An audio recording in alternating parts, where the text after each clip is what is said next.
पर्वतों की ओट में छुपा और समंदर की लहरों से घिरे इस वाइजैक विशाखापट्टनम से एक बार फिर आप सबका मैं तहे दिल से स्वागत करता हूं। मैं हूं विष्णु राम और आप हैं नन अदर दैन चोंग और ये ताइवान से हैं और आप देख रहे हैं आपका अपना चैनल विष्णु राम वर्ल्ड। कहते हैं दोस्तों कि बुराई कितनी भी वक्त तक जिंदा रहे, एक ना एक दिन उसका अंत हो जाता है। असत्य के ऊपर सत्य हमेशा भारी पड़ा है। इसी बात को ध्यान में रखते हुए आज हम जा रहे हैं विशाखापट्टनम की एक ऐसी खास जगह पर जहां पर निवास करता है शेरों का शेर, महाशेर, और वो जगह है सिमाचलम पर्वत। जी हाँ, इसी पर्वत को कहा जाता है द हिल्स ऑफ लायन और यहाँ पर निवास करते हैं हमारे भगवान, हमारे देवादिदेव भगवान विष्णु। तो चलिए आज चलते हैं सिमाचलम पर्वत, सिमाचल मंदिर, सिमाचलम टेम्पल और वहाँ से आपको दिखाते हैं क्या नज़ारा है, कैसा कुछ वातावरण है, कितना खर्च आता है और हाँ कितना आनंद आता है ये भी। तो चलिए आज की यात्रा की शुरुआत करते हैं। आज से, अभी से, इसी वक्त से बने रहिएगा इस वीडियो के अंत तक। लेट्स गो, चलो।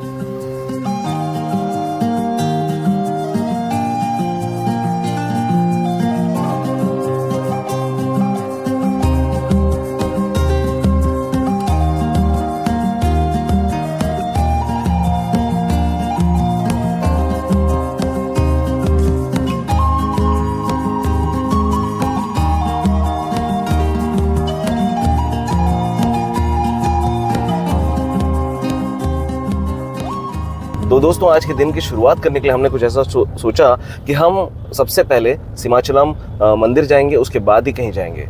सिमाचलम जो टेम्पल है ये भगवान नरसिंह का जो है उनके लिए बहुत माना जाता है। तो जितने भी लोग भगवान नरसिंह को मानते हैं वहाँ जाते हैं और साथ ही साथ ये जगह उनके लिए तीर्थ स्थल से कम नहीं है। तो हमने भी सोचा हम भी पहले उनका आशीर्वाद लेंगे, उसके बाद ही कहीं जाएंगे। और उसके लिए ये भी तय किया कि इंडियन ड्रेस पहनेंगे, लाइक ये कुर्ता पैजामा, और चोंग ने भी तय किया कि वो सलवार सूट पहनेगी। और मुझे ऐसा लगता है कि आपको भी देखने में अच्छा लगता होगा। And I think Chong you like this dress, Indian dress. Chong को भी ड्रेस बहुत अच्छा लग रहा है। तो चलिए भगवान का आशीर्वाद लेते हैं और आज के इस दिन की शुरुआत करते हैं। आइए। बचपन से ही भक्त प्रहलाद की कहानियां सुनता आया हूँ, लेकिन ऐसा पहली बार हुआ जब मैं उनके बनाए किसी मंदिर जा रहा हूँ। जी हाँ, भक्त प्रहलाद जो भगवान विष्णु के परम भक्त थे, लेकिन उनकी यही बात उनके पिताजी को बिल्कुल भी मंजूर नहीं थी।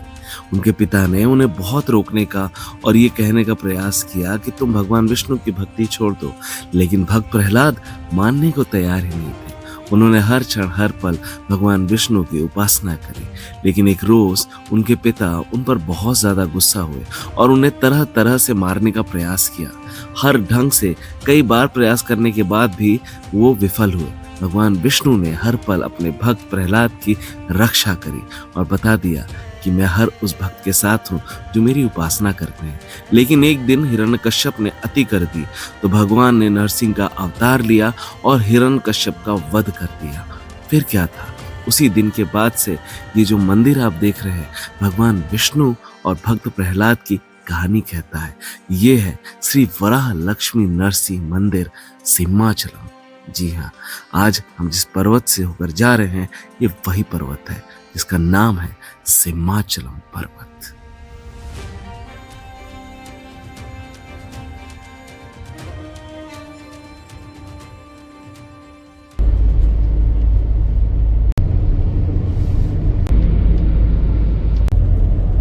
अंदर जाने के लिए अभी आपको 30 रुपए देना है। तो ये टिकट लगा है अंदर जाने का, 30 रुपए हमने दिया है। तो आप भी आओगे तो आपको ऐसे ही टिकट कटा के ही इसके अंदर जाना है।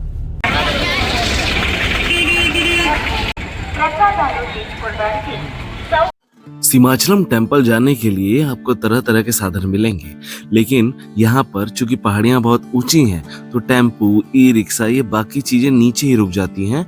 वहां से आपको बस और बाकी अन्य गाड़ियों के माध्यम से ऊपर लाया जाता है। लेकिन मैं अगर आपसे कहूँ तो अगर आप सिमाचलम टेम्पल के अलावा और भी कहीं घूमने जाना चाहते हैं तो एक कैब कर लेना ज़्यादा अच्छा होगा, जिससे कि आप बहुत आसानी से मंदिर परिसर तक पहुंच जाते हैं। वैसे ये जो भी गाड़ियां बस ऊपर आती हैं ये 50 से 100 रुपए लेंगी, जो आपको ऊपर लाके छोड़ेंगी और उसके बाद दोबारा से आप इन्हीं के माध्यम से नीचे आ जाएंगे। तो दोस्तों लगभग 15 से 20 मिनट में हम सिमाचलम टेम्पल पहुंच गए हैं। आप अगर चाहें तो यहाँ से टेम्पो, टैक्सी से भी आ सकते हैं। हमने कैब किया था क्योंकि धूप अभी बहुत ज़्यादा है। बहुत ज़्यादा दूर नहीं है, लगभग 16 किलोमीटर है विशाखापट्टनम से।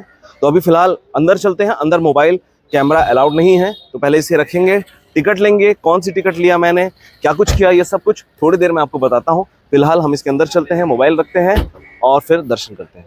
लेट्स गो, चलो आइए।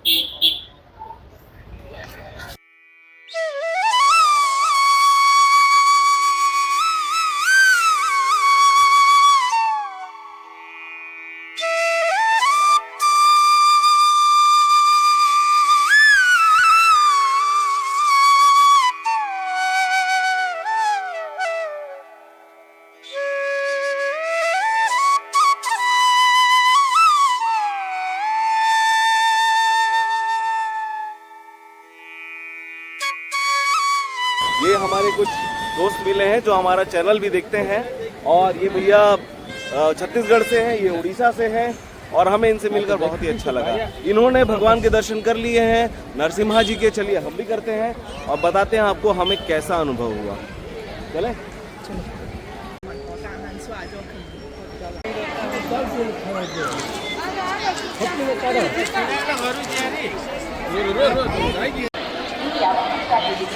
सुबह के वक्त सिमाचलम टेम्पल में काफी भीड़ होती है, लेकिन अगर आप दोपहर के वक्त आएंगे तो भीड़ थोड़ी कम मिलेगी।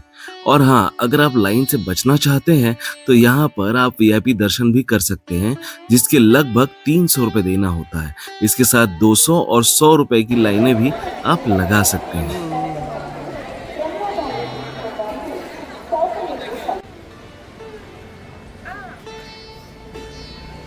तो देख लो भैया, कुछ ऐसा प्राइस लगने वाला है।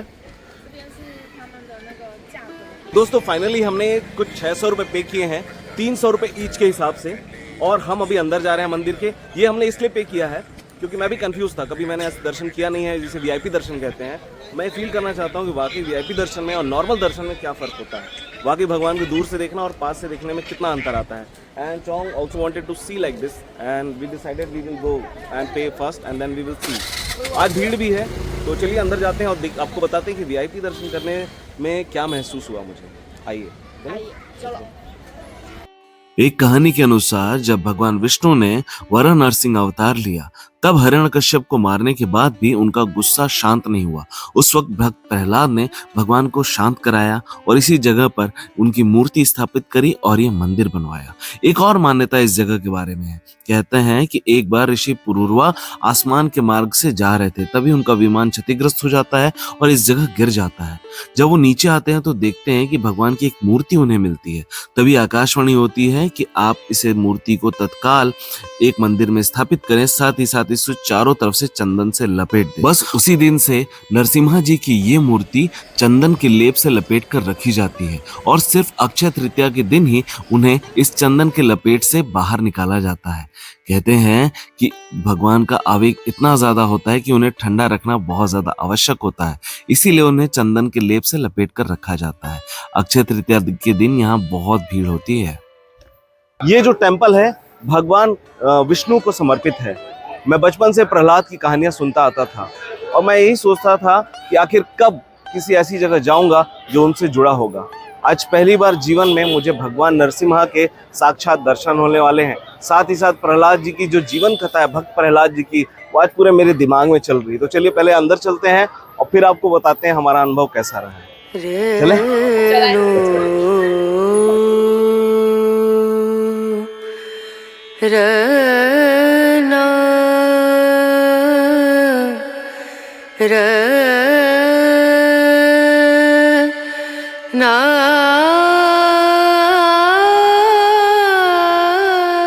तो फाइनली दोस्तों हम दर्शन करके बाहर आ चुके हैं और आपको बता दूं कि दर्शन करने में बहुत आनंद आया, बहुत मजा आया। You like it? Inside the temple? I think इसे बहुत ज्यादा अच्छा लगा। ये कह रही थी कि ये जब वहाँ मंत्रोच्चार हो रहा था तो इसे लाइक वाइब्रेशन हो रहे थे बॉडी में। होता है कई लोगों को ऐसा जो नया अनुभव करते हैं। हम आदि इस चीज के तो उतना पता नहीं चला मुझे, लेकिन अंदर चट्टानों के कारण, चूंकि ये मंदिर चट्टानों पत्थरों से बना है, बहुत ठंडा था, बहुत सुकून का अनुभव हुआ अंदर जाकर।